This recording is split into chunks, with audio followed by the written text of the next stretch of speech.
अनुराग, ये सब क्या हो रहा है? ये क्या कर रहे हो तुम? मैं तो कुछ भी नहीं कर रहा। जो कुछ कर रही है माँ कर रही है, अभिषेक कर रहा है, तुम कर रही हो। मेरे लिए अब और करने को बचा ही क्या है? बेकार की बातें मत करो अनुराग। अभिषेक घर से गायब है। हम सब लोग उसे ढूंढ ढूंढ कर थक गए हैं। माँ परेशान है और तुम यहाँ अपने बेडरूम में मुंह छुपाकर बैठे हो। तुम घर के बड़े लड़के हो, तुम्हारा भी कुछ फर्ज है घर के लिए। मुझे बड़ा समझता ही कौन है?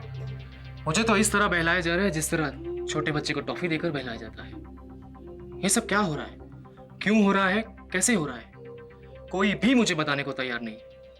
अभिषेक कुछ कहता है, माँ कुछ कहती है और तुम कुछ और कहती है। ये सब तुम्हारे दिमाग का वहम है अनुराग।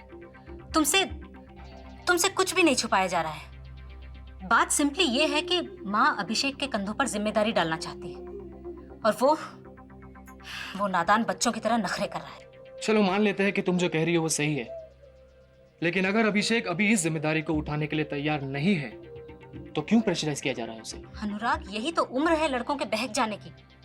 और माँ नहीं चाहती, कोई भी माँ नहीं चाहेगी कि उसका लड़का गलत रास्ते पर चला जाए। तो क्या अभिषेक बहक गया है या गलत रास्ते पर चल पड़ा है? बहका नहीं है तो बहक सकता है। क्या माँ को अपनी परवरिश पर भरोसा नहीं है? मैं अभिषेक से बड़ा हूं, उससे पहले मैंने जवानी की दहलीज पर कदम रखा था, लेकिन क्या फिर भी आज तक मेरी वजह से हमारे परिवार को कभी नीचा देखना पड़ा? अनुराग, पांचों उंगलियां बराबर नहीं होती।